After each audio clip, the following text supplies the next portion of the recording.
Hello everyone, welcome to Advait education. तो चलिए आज हम लोग देखने वाले हैं क्या के बारे में, बेसिक्स थोड़ा सा बातें कर लेंगे। टाइप ऑफ एलिमेंट के बारे में हम लोगों ने बात किया है लास्ट लेक्चर में, तो अभी मैं इस लेक्चर में थोड़ा सा और बातें कर लेता हूं। ठीक है, क्या क्या बातें करूंगा मैं इस लेक्चर में, थोड़ा सा बात करूंगा कि टाइप ऑफ एलिमेंट के बारे में बात किया तो रेजिस्टेंस किस टाइप का एलिमेंट है, इंडक्टर, कैपेसिटर, ये तीनों एलिमेंट के बारे में थोड़ा सा बात करूं तो ये किस टाइप का एलिमेंट है आपको बताना है। ओके, तो थोड़ा सा डिस्कशन करता हूं ताकि आपको पता चल जाए कि ये तीनों एलिमेंट जो है वो किस टाइप का एलिमेंट है, कैसे कैरेक्टरिस्टिक्स को कैरी करता है, वो सब के बारे में हम लोग देखते हैं, है ना। तो मैं बेसिक्स है ना, फंडामेंटल पैसिव एलिमेंट के बारे में थोड़ा सा बात कर रहा हूं मैं।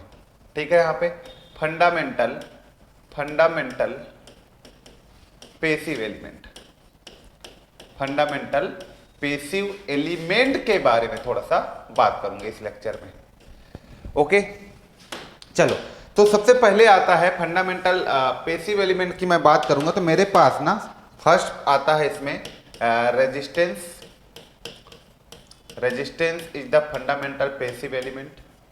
ओके, सेकेंड आपके पास आता है इंडक्टेंस,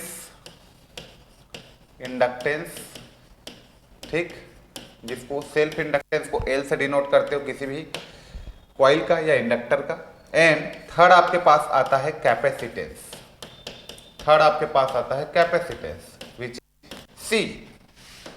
तो थ्री फंडामेंटल पैसिव एलिमेंट्स मेरे पास होता है। अब वन बाय वन हम लोग तीनों को देखना स्टार्ट करेंगे कि होता क्या है, इसमें क्या क्या रिलेशन हम लोग पा सकते हैं। तो फर्स्ट मैं यहाँ पे हेडिंग डालता हूं, दैट इज योर रेजिस्टेंस। अब रेजिस्टेंस की मैं बात करूं, यहाँ पे रेजिस्टेंस की मैं बात करूं तो रेजिस्टेंस में हम लोग को क्या समझ में आता है भाई, रेजिस्टेंस क्या है। देखो यार, रेजिस्टेंस की मैं बात करूं तो मान लो मेरे पास कोई कंडक्टर है, let us consider a conductor.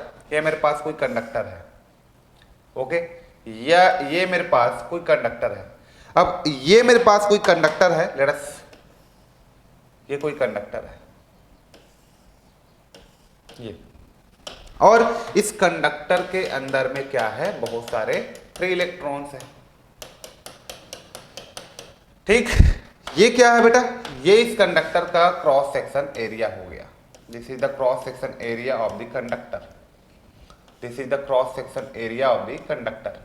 यदि मैं बोलूं इस कंडक्टर का लेंथ क्या है, तो this is the length of the conductor. ये इस कंडक्टर का लेंथ हो गया। क्या हो गया, ये इस कंडक्टर का लेंथ हो गया, L। यदि मैं इस कंडक्टर का करंट, जब इसको सर्किट से कनेक्ट करूंगा तो करंट होगा। करंट डेंसिटी की मैं बात करूं तो करंट डेंसिटी मेरे पास क्या होता है, J, और ये होता है मेरे पास करंट पर यूनिट एरिया। ये मेरा करंट डेंसिटी होता है, where J is what, J is the current density of the conductor. इस कंडक्टर की करंट डेंसिटी है, देखते रहो आप। ओके, तो एक रिलेशन मुझे करंट डेंसिटी का मिल गया यहाँ पे, है ना। और जब कोई कंडक्टर को सप्लाई से आप कनेक्ट करते हो तो इसके अंदर में इलेक्ट्रिक फील्ड बनता है, और ये किस पे डिपेंड करता है, कितना वोल्टेज आप अप्लाई कर रहे हो और इसका पर यूनिट लेंथ कितना है। तो E is the electric field, where मैं लिख देता हूं यहाँ पे E is the electric field. और ये इलेक्ट्रिक फील्ड किस पे डिपेंड करता है, तो ये इलेक्ट्रिक फील्ड डिपेंड करता है वोल्टेज कितना अप्लाई कर रहा है और कंडक्टर का लेंथ कितना है। वोल्टेज पर यूनिट लेंथ होता है। तो ये दो रिलेशन आपको मिल गया, ठीक है। अब किसी भी कंडक्टर में जो करंट डेंसिटी, किसी भी कंडक्टर का जो आपका करंट डेंसिटी होता है वो आपका डायरेक्टली प्रोपोर्शनल होता है इलेक्ट्रिक फील्ड का। जितना ज्यादा आपका इलेक्ट्रिक फील्ड होगा उतना ज्यादा कंडक्टर का करंट डेंसिटी होगा। आ रहा है बात समझ में। So current density is directly proportional to electric field. अब यहां से प्रोपोर्शनैलिटी कांस्टेंट जैसे आप निकालते हो तो आपके पास आता है एक कंडक्टिविटी लेते हो आप, और ये आपके पास J equal to sigma into E आ गया। This is also called the Ohm's law, field theory form में, ठीक है। ये आल्सो ओम्स लॉ है, ओम्स लॉ किस फॉर्म में, फील्ड थ्योरी के फॉर्म में, जो एप्लीकेबल होता है डिस्ट्रीब्यूटेड नेटवर्क के लिए भी। फील्ड थ्योरी फॉर्म हम लोग इसलिए यूज करते हैं क्योंकि हम डिस्ट्रीब्यूटेड नेटवर्क के लिए उसको यूज कर सके, मतलब एप्लीकेबल होता है डिस्ट्रीब्यूटेड नेटवर्क। जैसे कि आप ओम्स लॉ ऑफ नॉर्मल आप देखे थे इससे पहले, तो वो केवल लीनियर के लिए एप्लीकेबल हो रहा था या फिर लम्प्ड एलिमेंट के लिए एप्लीकेबल हो रहा था। लेकिन ये जो ओम्स लॉ मैंने फील्ड थ्योरी के फॉर्म में लिखा है, ये distributed as well as lumped दोनों के लिए एप्लीकेबल होता है, ये ओम्स लॉ है ना, J equal to sigma into E। इसलिए फील्ड थ्योरी फॉर्म भी हम लोग पढ़ते हैं लिमिटेशन को हटाने के लिए। So J equal to sigma into E हो गया। अब यहाँ पे वैल्यूज को पुट करोगे J का, तो J का वैल्यू क्या है, I बाई A है, ये तुम्हारे पास I बाई A हो गया। ओके, सिग्मा ये तुम्हारे पास सिग्मा हो गया। E का वैल्यू क्या है, V बाई L हो गया, तो this is your V by L। Okay, so यहां से आप V की वैल्यू को कैलकुलेट करोगे, यहां से V की वैल्यू को आप कैलकुलेट करोगे तो V इज इक्वल टू क्या हो जाएगा, V इज इक्वल टू क्या हो जाएगा, ये आपका 1 upon sigma L upon A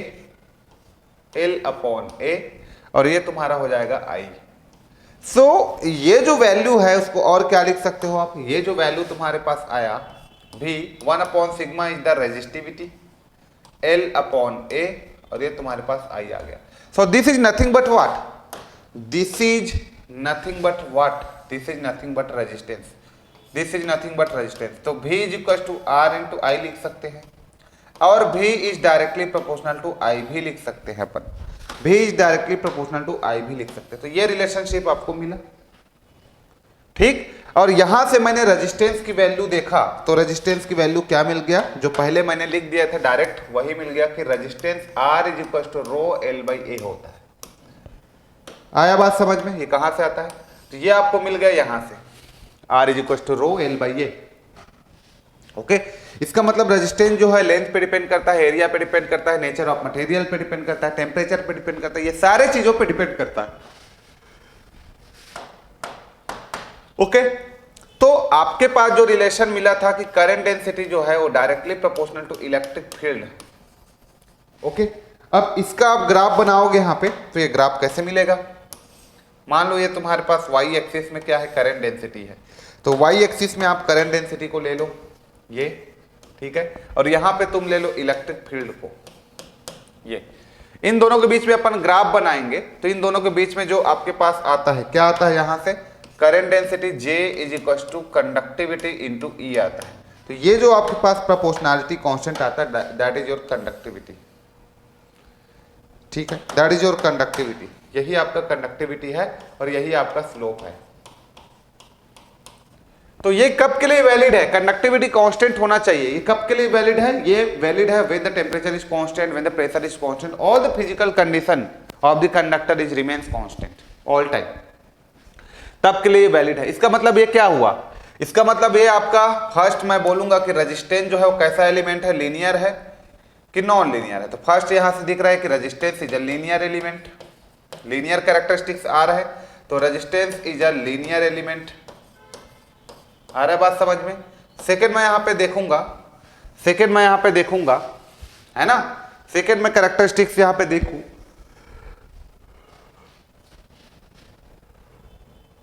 active है कि पैसिव, रेजिस्टेंस जो है वो एक्टिव एलिमेंट है कि पैसिव एलिमेंट है। तो फर्स्ट क्वाड्रेंट और थर्ड क्वाड्रेंट में इसका कैरेक्टरिस्टिक लाई कर रहा है, तो resistance is a passive element. कैसा एलिमेंट है, resistance is a passive element. Okay, third मैं यहां पे बात करूं, बाइलेटरल है कि यूनिलेटरल, हाँ कहीं पे भी इंपिडेंस निकालो, यहां पे कहीं पे भी इंपिडेंस सेम रहने वाला है। यदि मैं करंट के डायरेक्शन को या वोल्टेज की पोलैरिटी को चेंज कर रहा हूं तो remains impedance always remains same, है ना, that means the characteristic of the resistance always be constant, ठीक है। दैट्स व्हाई द रीजन कि यहां पे आपके पास क्या होने वाला है, ये आपका बाइलेटरल एलिमेंट होने वाला है, कैरेक्टरिस्टिक चेंज नहीं हो रहा है, इसका मतलब ये बाइलेटरल एलिमेंट होने वाला है ना। तो ये कैरेक्टरिस्टिक यदि लीनियर है तो बाइलेटरल होगा ही, पढ़े हो आप, all linear element is a bilateral element, passive element, है ना, ये हो गया। चौथा, यदि मैं बात करूं यहां पे कोई भी कंडक्टर में आपने डीसी दिया हुआ है तो डीसी सप्लाई जो होता है वो एक प्रकार से क्या होता है,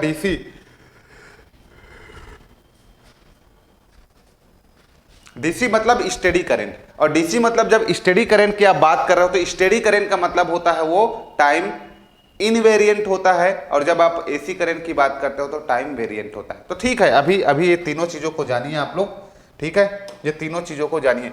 ये क्या है आपके पास, ये क्या है, देखो टाइम पे डिपेंड नहीं कर रहा है, एक ही कैरेक्टरिस्टिक हर टाइम पे मिला है।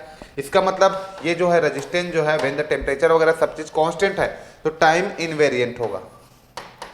क्या होगा, टाइम इनवेरिएंट होगा, टाइम इनवेरिएंट होगा। तो ये सारे कैरेक्टरिस्टिक्स को हमारा जो रेजिस्टेंस है वो फॉलो करता है।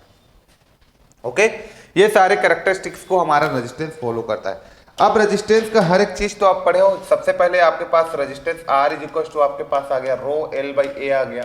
दूसरा relation V is equal to आपके पास I इंटू R आ गया, ठीक है। ठीक, थर्ड रिलेशन आप पावर के लिए निकालोगे तो पावर आपके पास क्या होता है, V इंटू I होता है, ठीक है। यहां से आप पावर इसी में और निकालोगे, V का वैल्यू को पुट करोगे तो ये तुम्हारे पास I स्क्वायर इंटू R हो जाएगा, और आप पावर का रिलेशन निकालने वाले हो तो V square divided by R हो जाएगा। तो ये सब आप जानते हो, ये सारे रिलेशन पहले भी बता चुका हूँ। एनर्जी आप निकालने वाले हो तो एनर्जी निकालने वाले हो तो आप P इंटू टी लिख सकते हो, है ना।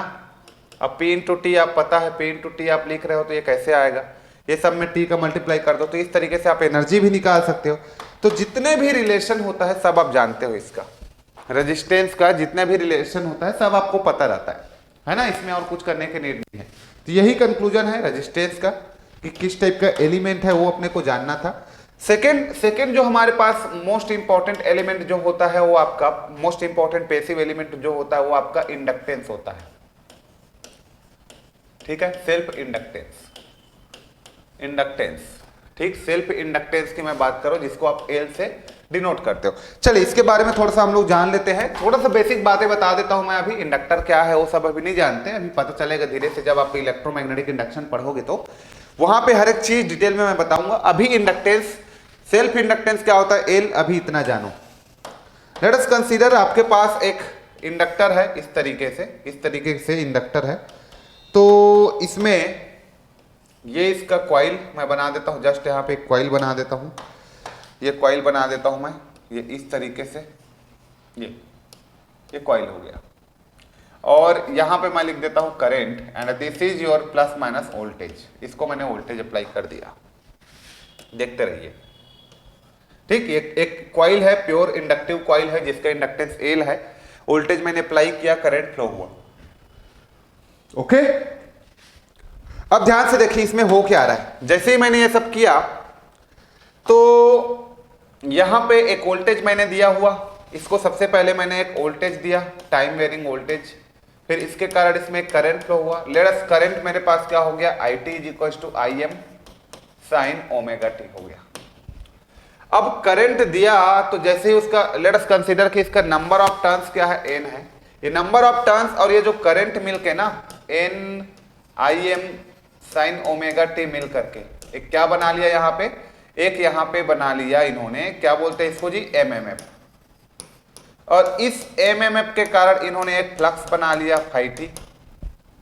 फाइटी बना लिया, ठीक है। वो कैसे बनता है, फ्लक्स जो होता है आपका वो आपका एमएमएफ बाई रिलक्टेंस से, एमएमएफ बाई रिलक्टेंस, तो ये फ्लक्स बन गया। लेट से फ्लक्स जो बना phi maximum sine omega T बन गया, ठीक है, ठीक, फ्लक्स बन गया। और मान लो एन नंबर ऑफ टर्न्स है तो यही आपका फ्लक्स जो है लिंक हो गया, फ्लक्स लिंकेज हो गया। तो कुल मिला के ये होता है कि जब किसी कॉइल को आप टाइम वेरिंग सप्लाई से कनेक्ट करते हो एन नंबर ऑफ टर्न्स को, तो वहां से एक फ्लक्स प्रोड्यूस हो जाता है और वो इस तरीके से कॉइल में लिंक करने रखता है, जिसको आप क्या बोल देते हो, साई।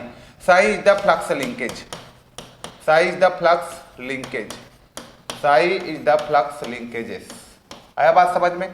तो जब भी कोई कॉइल को जब भी कोई कॉइल को इलेक्ट्रिक सप्लाई देते हो तो उसमें करंट फ्लो होता है, वोल्टेज होता है, तो करंट होगा, करंट आएगा तो उसमें एक एमएमएफ बनेगा, एमएमएफ का फ्लक्स बनेगा। अब वही flux N number of turn से लिंक करेगा तो फ्लक्स का लिंकेज होगा, that is equal to psi हो गया। फिर flux linkage psi is equal to होता है n इंटू आपका किस पे डिपेंड करता है, n इंटू 5 पे डिपेंड करता है, नंबर ऑफ टर्न्स, और एक टर्न्स में कितना फ्लक्स वहां पे आपका अवेलेबल है। ओके, तो इतना कॉन्सेप्ट बेसिक होता है। अब मैं बोलूं यहां पे कि यहां पे जो फ्लक्स लिंकेज हो रहा है वो मोटा मोटा किस पे डिपेंड कर रहा है, तो flux linkage psi is directly proportional to current होता है। फ्लक्स लिंकेज साई जो होता है वो डायरेक्टली प्रोपोर्शनल टू करंट होता है। आ रहा है बात समझ में?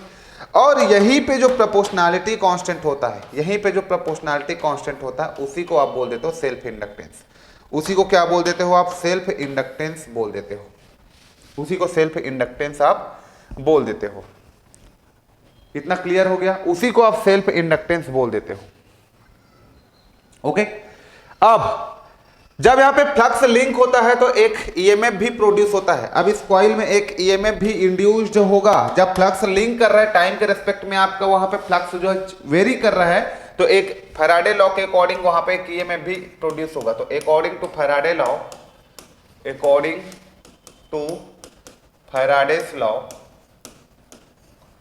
Faraday's law and Lenz law भी बोल सकते हो, ठीक है, according to Faraday's law and Lenz law, वहां पे एक ईएमएफ प्रोड्यूस होगा विच इज क्या हो जाएगा, माइनस का एन, डायरेक्ट लिख देता हूं मैं, माइनस का एन क्या बोलता है यहां पे, minus D psi by D T, यही बोलता है। अब E इज इक्वल टू होता है ये, है ना, minus D psi by D T आ गया, यहां पे आप रख दो साई की वैल्यू, तो N D phi by D T आपके पास आ गया। करेक्ट, ये सब आपके पास आ गया एक रिलेशन। अब आप लोग क्या जानते हो यहां से आप क्या जानते हो, या जस्ट आप रहने दो यार, ये रिलेशन आप रहने दो। आप ये जानते हो कि जो ईएमएफ जो होता है वो आप भी जो होता है अप्लाइड वोल्टेज उसके अपोजिट होता है ना, इसलिए मैं माइनस साइन यहां पे लगा दिया। ठीक, तो यहां से E की वैल्यू को आप रखोगे तो जस्ट हम लोग क्या लिख सकते हैं यहाँ पे, V की वैल्यू को डायरेक्ट मैं क्या लिख सकता हूं, V की वैल्यू को D psi by D T लिख सकता हूं, D psi by D T, ये मैं डायरेक्ट लिख सकता हूं V की वैल्यू को। ओके, अब यहां से मुझे ये बताओ साई का वैल्यू क्या है, तो साई का वैल्यू एल आई है, साई का वैल्यू मेरे पास क्या है, एल आई है। तो यहां से मैं साई की वैल्यू को यदि एल आई रख दूं तो ये हो गया डी बाई डी टी, और साई की वैल्यू को एल आई में रख दूं तो मुझे वोल्टेज अक्रॉस इंडक्टर क्या मिल गया, एल, और ये मुझे मिल गया D I by D T मिल गया, L D I by D T मिल गया, voltage across inductor L D I by D T मिल गया। तो this is the voltage across inductor हो गया, है ना। अब मैं यहां से करंट निकालूंगा, लेट अस इसी इक्वेशन से current, calculation of current, current को मैं फाइंड आउट करना चाहूंगा। तो ये मेरे पास क्या हो जाएगा, 1/L, ये 1/L हो गया, 1/L, और ये मेरे पास V हो गया, और ये मेरे पास हो जाएगा dt, और ये मेरे पास आ जाएगा di, di is equal to, अब मैं यहां से इंटीग्रेट कर देता हूं दोनों साइड को, तो ये मेरे पास क्या हो गया, I हो गया, यहां से 1/L कांस्टेंट मेरा बाहर निकल गया, और ये मेरे पास हो गया V dt। तो this is the equation of current, ये मेरा करंट का इक्वेशन आ गया। जैसे ये मेरे पास वोल्टेज का इक्वेशन आया था किसी इंडक्टर का, V is equal to L D I by D t होता है, जब करंट निकालूंगा तो I is equal to 1/L V dt होता है। अब इसमें आप लिमिट लगाते हो तो इसी को कैसे लिखते रहते हो, देखो इसी को आप बुक में लिखते रहते हो। मान लो ये तुम्हारे पास जस्ट आप दिखाना चाहते हो इसको, तो ये तुम्हारे पास हो गया माइनस का इनफाइनाइट, और ये हो गया हमारा इनफाइनाइट, और इसको आप बोल लो 0, ठीक है, और ये मान लो कोई टाइम t है। ओके, सो माइनस इनफाइनाइट से इसको आप क्या लिख सकते हो, इसी करंट को आप 1/L, ठीक है, और इसको आप लिख लो माइनस इनफाइनाइट से लेकर के कहां तक, 0 तक, और ये V dt हो जाएगा प्लस, ठीक है, इसी को आप लिख लो 1/L और 0 से लेकर के t तक लिख लो, और ये तुम्हारा हो जाएगा V dt। So current, this is the initial value of current हो जाएगा IL 0 माइनस या 0 प्लस आप लिख लेते हो, या 0 लिख लेते हो डायरेक्ट, और ये आपके पास हो जाएगा 1/L 0 से लेकर के t V dt। तो ये तुम्हारा पास्ट वैल्यू ऑफ करंट, जो पहले से उसमें एनर्जी स्टोर था, करंट एनर्जी स्टोर था, उसके कारण हो गया करंट, तो दिस इज योर पास्ट, ठीक है, और ये तुम्हारा प्रेजेंट, ऐसा आप शो कर देते हो। यदि कोई भी एनर्जी पहले से स्टोर नहीं है तो इस वाले वैल्यू को हम लोग 0 ले लेते हैं, तो I is equal to 1/L 0 से t V dt लिख देते हैं। आ रहा है बात समझ में, Vt, और यहाँ पे हम लोग dt लिख देते हैं। बात समझ में आ रहा है? तो ये हमारा होता है किसी भी इंडक्टर में करंट को लिखने का स्टाइल, और इसको भी आप लोग को थोड़ा सा पता होना चाहिए। मैं बेसिक बातें कर रहा हूं अभी, थोड़ा सा जस्ट बेसिक बातें कर रहा हूं, ये सब के बारे में तो बहुत बात करूंगा अभी मैं बेसिक बातें कर रहा हूं, तो थोड़ा सा आइडिया होना चाहिए आप सभी लोगों को इन सब के बारे में। ओके, तो ये करंट का लिखने का स्टाइल, ये वोल्टेज मुझे मिल गया, दिस इज द वोल्टेज, ये मेरे पास हो गया करंट, ये करंट के लिखने का स्टाइल, वोल्टेज करंट मुझे मिल गया। और जब मुझे वोल्टेज करंट मिल गया तो मेरा जो पावर होता है, पावर है ना, थर्ड मैं लिखूं, यदि मुझे वोल्टेज करंट मिल गया तो जस्ट अब मैं पावर लिखने वाला हूं। पावर वो मेरे पास क्या होता है, V × I होता है।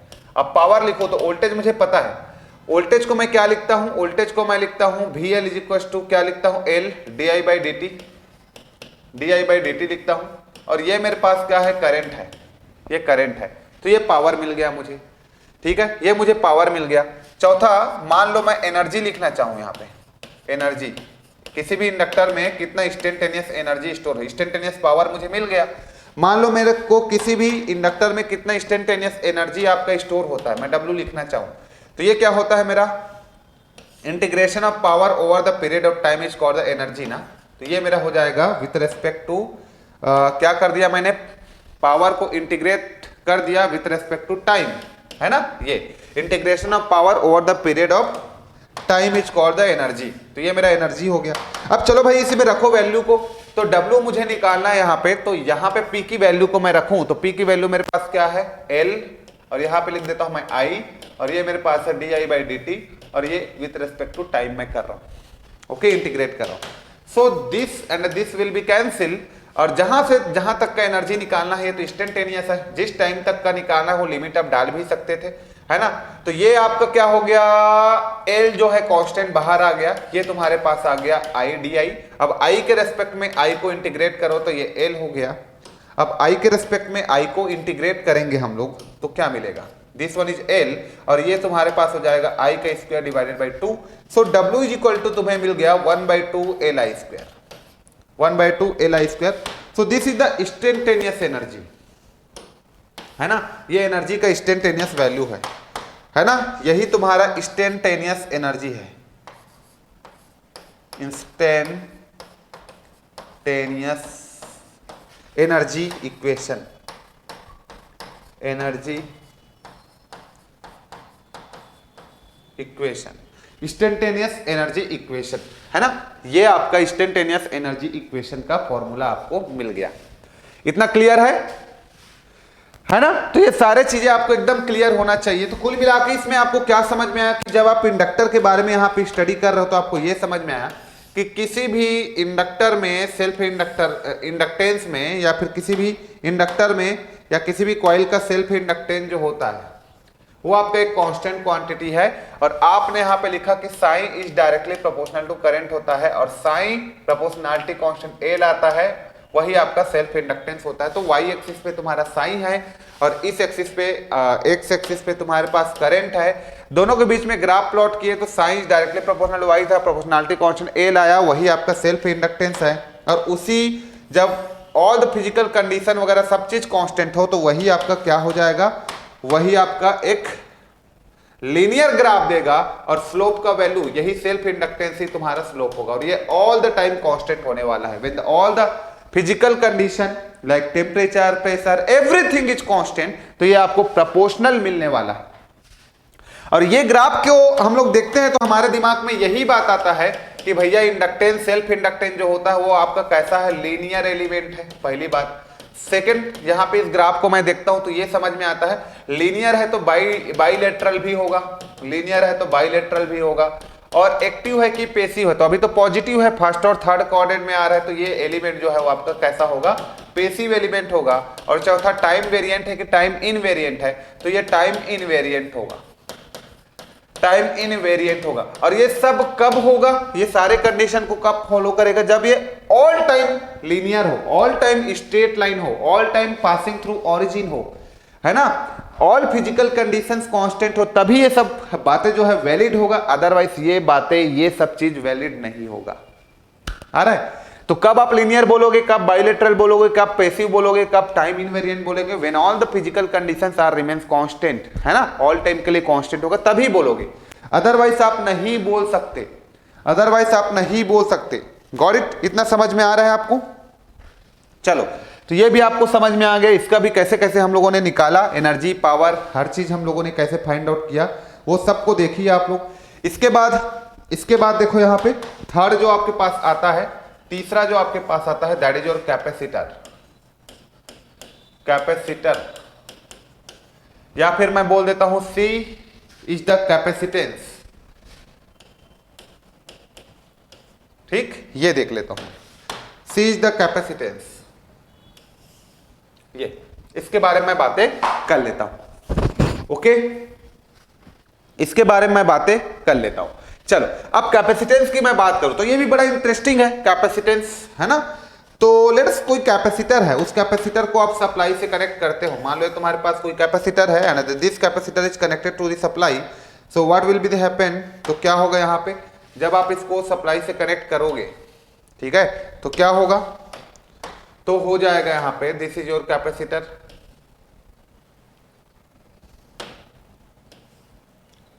ये कैपेसिटर है और इसको हम सप्लाई से कनेक्ट कर रहे हैं, दैट इज V वोल्टेज मैं दे रहा हूं, दिस इज प्लस माइनस, ये V वोल्टेज हो गया। और ये कैपेसिटर है, ये उसका प्लेट है, तो if it is a capacitor, this is the plate of capacitor ना, ये ओके। सो यहां से मैं लिखना चाहूं किसी भी कैपेसिटर, मान लो इसका कैपेसिटेंस C है, इस कैपेसिटर का कैपेसिटेंस C है, तो यहां पे क्या होता है, जैसे जितना वोल्टेज दोगे उतना ज्यादा यहाँ पे चार्ज बनेगा। आ रहा है बात समझ में, उतना ज्यादा यहाँ पे चार्ज बनेगा। तो कुल मिला के किसी भी कैपेसिटर का जो चार्ज है वो directly proportional to applied voltage होता है। और यहां से उस प्रोपोर्शनलिटी कांस्टेंट को हटाते हो तो एक कांस्टेंट आता है, that is your capacitance of the capacitor. उसी को हम लोग उस कैपेसिटर की कैपेसिटेंस बोल देते हैं, राइट। तो ये मेरा पहला इक्वेशन हो गया, this is the charge equation of the capacitor. और हम लोग करंट का डेफिनेशन हम लोग जानते हैं। हम लोग क्या जानते हैं कि भैया हमारे पास किसी भी कंडक्टर में जो करंट होता है, ठीक है, कंडक्टर में करंट होता है, वो हमारा dq/dt होता है, वो हमारा dq/dt होता है। तो this is the second equation that we know, जिसको हम लोग जानते हैं। अब यहां से ये मेरे पास करंट हो गया, this is d/dt and q की वैल्यू को डायरेक्ट यहां पे रख दूं तो c × v हो गया। ओके, सो यहां से I इज इक्वल टू मेरे पास क्या मिल गया, C dv/dt मिल गया। तो this is my current equation for the capacitor. ये कैपेसिटर के लिए मेरा करंट इक्वेशन हो गया। So this is first equation, this is the first equation, है ना, for any capacitor current equation, ये मेरा फर्स्ट इक्वेशन हो गया। ओके, नाउ अब मैं बात करूंगा यहाँ पे, जब मुझे यहाँ से करंट मिल गया तो मैं वोल्टेज को कैलकुलेट करना चाहूं तो मैं वोल्टेज इक्वेशन लिखना चाहूं। सेकंड वोल्टेज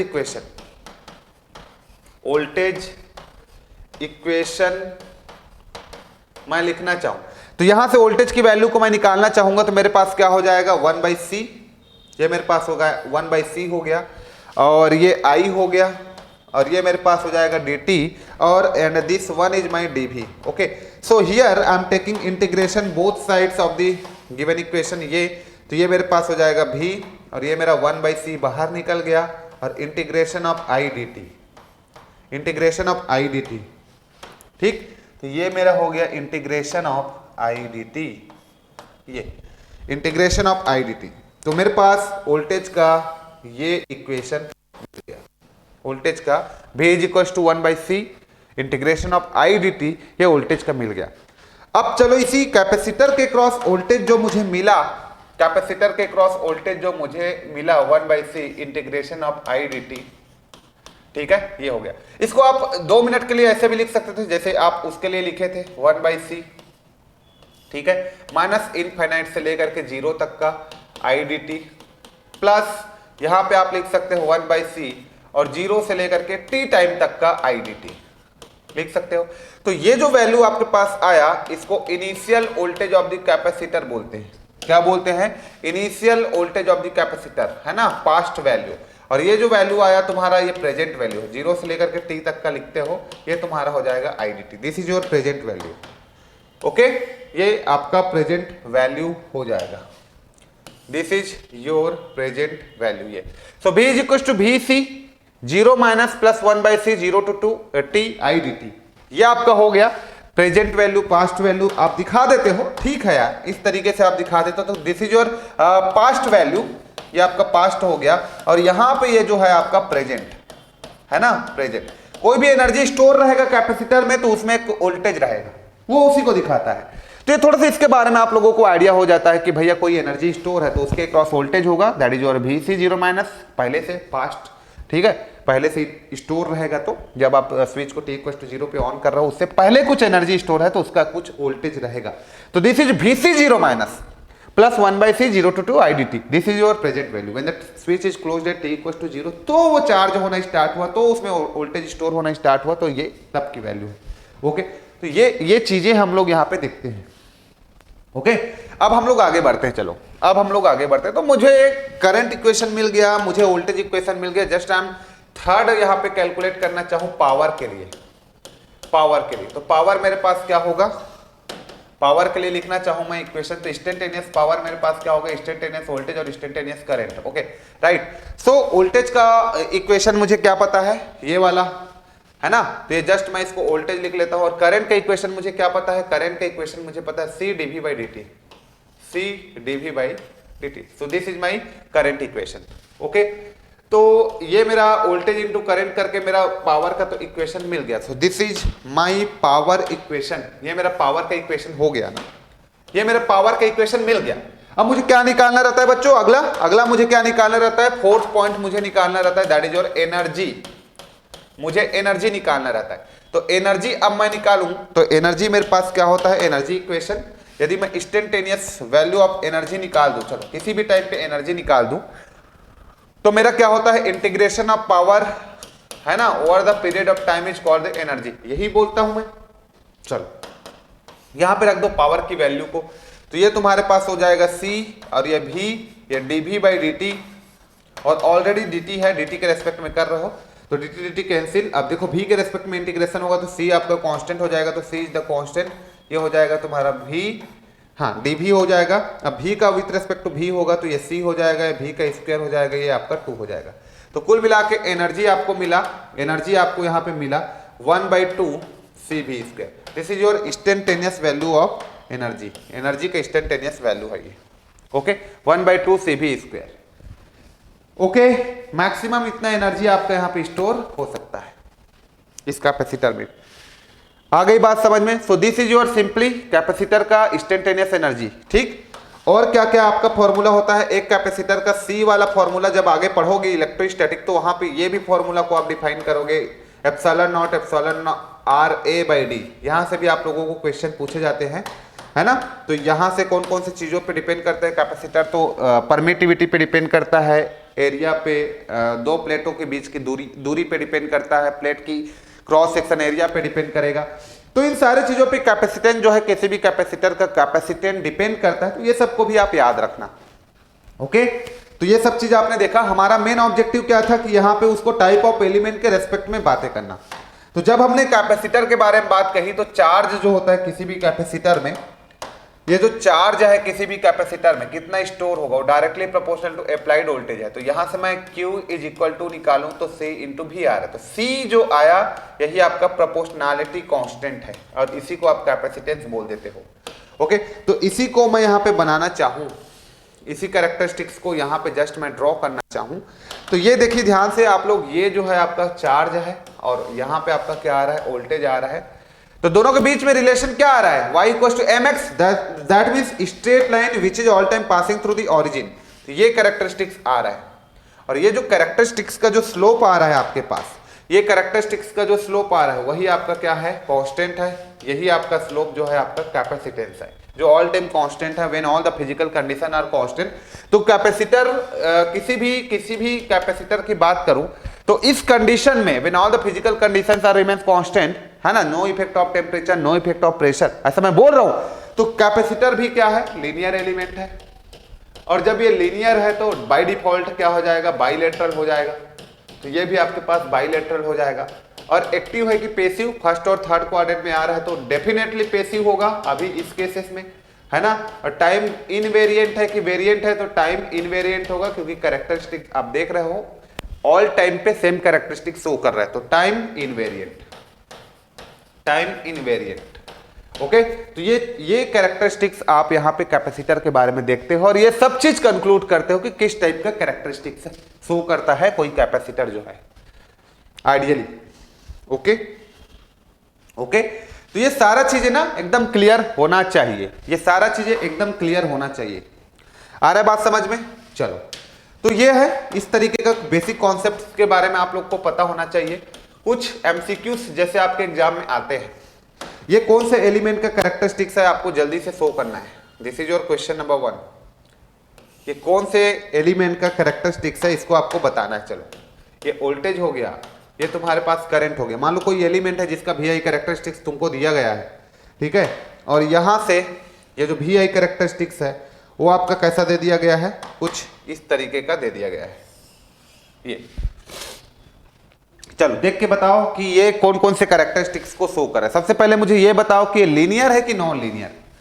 पहली बात आप लोग देख के मुझे ये बताइए कि ये जो है कैरेक्टरिस्टिक्स एलिमेंट का, ये लीनियर है कि नॉन लीनियर। तो फर्स्ट आप यहाँ पे बताइए मुझे, लीनियर है कि नॉन लीनियर? नॉन लीनियर है, नॉन लीनियर है। Why it is non linear? Because it is not a straight line equation and second condition को भी सेटिस्फाई नहीं कर रहा है, फर्स्ट कंडीशन को भी सेटिस्फाई नहीं कर रहा है, तो नॉन लीनियर ही होगा। लीनियर के लिए दोनों कंडीशन को सेटिस्फाई करना जरूरी है, और दो कंडीशन क्या क्या होता है कि पहला स्ट्रेट लाइन होना चाहिए और दूसरा ऑल टाइम ऑरिजिन से पास होना चाहिए, तभी लीनियर होगा। दो कंडीशन को सेटिस्फाई करेगा तो, अदरवाइज वो लीनियर नहीं होगा, अदरवाइज वो लीनियर नहीं होगा। ओके, तो अभी क्या हुआ, ये नॉन लीनियर हुआ। क्लियर? अब जब ये नॉन लीनियर हो गया तो सेकंड मैं चेक करूंगा कि भाई ये एक्टिव है कि पैसिव। अब एक्टिव पैसिव मैं चेक करूंगा तो मैं क्वाड्रेंट से चेक करता हूं। तो ये मेरे पास क्या है, फर्स्ट क्वाड्रेंट, ये मेरे पास क्या है, सेकंड क्वाड्रेंट। अब फर्स्ट में तो आया ही आया है, लेकिन कोई इस एलिमेंट का कोई पार्ट जो है कैरेक्टरिस्टिक का कोई थोड़ा सा भी पार्ट यदि सेकंड या फोर्थ में आ गया, इसका मतलब ये एक्टिव हो जाता है। इसको इग्नोर करो, सेकंड में आया मतलब ये क्या हो जाएगा, आपका एक्टिव एलिमेंट हो जाएगा। तो ये जो भी एलिमेंट है वो किस टाइप का एलिमेंट है, एक्टिव एलिमेंट है। अब थर्ड मैं चेक करूंगा कि बाइलेटरल है कि यूनिलेटरल है ना। तो ऑफकोर्स यहां पे मैं इंपेडेंस निकालूंगा तो इंपेडेंस मेरा पॉजिटिव ही आएगा, और यहां पे इंपेडेंस मैं निकालना चाहूं इस एलिमेंट का तो इंपेडेंस मेरा नेगेटिव ही आएगा। दैट मींस Z1 है और Z2 कहां बराबर हुआ, Z1 is not equal to Z2 हुआ। एक में पॉजिटिव आ रहा है, एक में नेगेटिव आ रहा है। That means both the impedance या इस क्वाड्रेंट का इंपेडेंस इस क्वाड्रेंट के इंपेडेंस के बराबर नहीं आएगा, क्योंकि यहां पे नेगेटिव आएगा ही ना। करंट देखो नेगेटिव है, वोल्टेज पॉजिटिव, तो इंपेडेंस तो नेगेटिव आएगा। यहां पे वोल्टेज आपका पॉजिटिव है, करंट भी पॉजिटिव है, तो इंपेडेंस तो आपका पॉजिटिव ही आएगा। तो यहां पे इंपेडेंस पॉजिटिव आ रहा है इस कैरेक्टरिस्टिक्स का, कहीं पे भी मैं निकालूं, किसी भी पॉइंट पे मैं निकालूं इंपेडेंस पॉजिटिव ही आएगा। यहां पे भी इंपेडेंस आपका नेगेटिव ही आएगा, सेकंड क्वाड्रेंट में नेगेटिव ही आएगा, फोर्थ क्वाड्रेंट में नेगेटिव ही आएगा, फर्स्ट और थर्ड क्वाड्रेंट में इंपेडेंस आपका पॉजिटिव आएगा। ओके ठीक, तो उस कंडीशन में मैं बोलूं तो ये मेरा यूनिलैटरल एलिमेंट हो जाएगा, यूनिलैटरल एलिमेंट हो जाएगा, यूनिलैटरल एलिमेंट हो जाएगा। तो उसी कंडीशन के अकॉर्डिंग ये मेरा यूनिलैटरल है। ठीक, तो ये तीनों चीजों को आपको चेक करने के लिए बोला जाएगा। टाइम वेरिएंट है कि टाइम इनवेरिएंट है ना। तो टाइम वेरिएंट है कि टाइम इनवेरिएंट है, ऐसा नहीं पूछा जाएगा यहाँ पे आपको, ऐसे कैरेक्टरिस्टिक्स देके। क्या आप सभी को समझ में आ रही है सारी चीजें? क्लियर हो रहा है ना? तो आप सभी लोगों को समझ में आ रहा है ना? ठीक, अब देखो रे भाई, रिकॉर्डेड है, फिर भी मुझे ऐसा फील कराना पड़ रहा है कि आप लोगों को समझ में आ रहा है कि नहीं आ रहा है। ठीक है, इसलिए मैं ऐसा पूछते रहता हूं आप लोगों को, है ना। चलो और क्वेश्चन दूं क्या? चलो एक क्वेश्चन और देता हूं। यहां पे देखिए, मान लो ये VI कैरेक्टरिस्टिक्स आपको किसी भी एलिमेंट का गिवन है। ठीक है, this is the VI characteristics of the any element, this is the V and this is the I। ठीक है, और यहां से आपको दे दिया गया है इस तरीके का ये।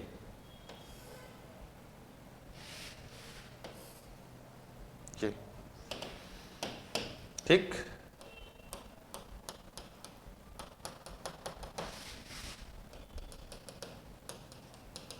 ये so here I am taking 2 2 and -2 -2। चलो बताओ ये क्या क्या कैरेक्टरिस्टिक किस टाइप का एलिमेंट है। ये जो कैरेक्टरिस्टिक्स है किसी भी एलिमेंट का, वो लीनियर है, बाईलेटरल है, यूनिलेटरल है, क्या है चेक करो, जल्दी से चेक करो, फटाफट आप लोग चेक करो। तो इसको आप चेक करोगे तो सबसे पहले आप इसको चेक करो तो ये लीनियर है कि नॉन लीनियर है। तो फर्स्ट मैं यहाँ पे लिखूंगा नॉन लीनियर, ये मेरे पास कैसा लीनियर है कि नॉन लीनियर है, तो ये नॉन लीनियर है। क्यों? क्योंकि कुछ टाइम तक के लिए आपका स्ट्रेट लाइन है, उसके बाद ये क्या हो जाता है आपका, उसके बाद इसका कैरेक्टरिस्टिक जो है वो आपका चेंज हो जा रहा है, इसका मतलब नॉन लीनियर है ना। स्ट्रेट लाइन ऑल टाइम के लिए नहीं है, और जिनसे पास कर रहा है लेकिन ऑल टाइम के लिए स्ट्रेट लाइन नहीं है, यहां से स्ट्रेट लाइन नहीं है ना। चलो सेकेंड मैं चेक करूंगा ये आपका एक्टिव है कि पैसिव। ऑफकोर्स फर्स्ट और थर्ड क्वाड्रेंट में आ रहा है, इसका मतलब है पैसिव है। ठीक, तो एक्टिव पैसिव में मुझे ज्यादा टाइम ही नहीं लगेगा।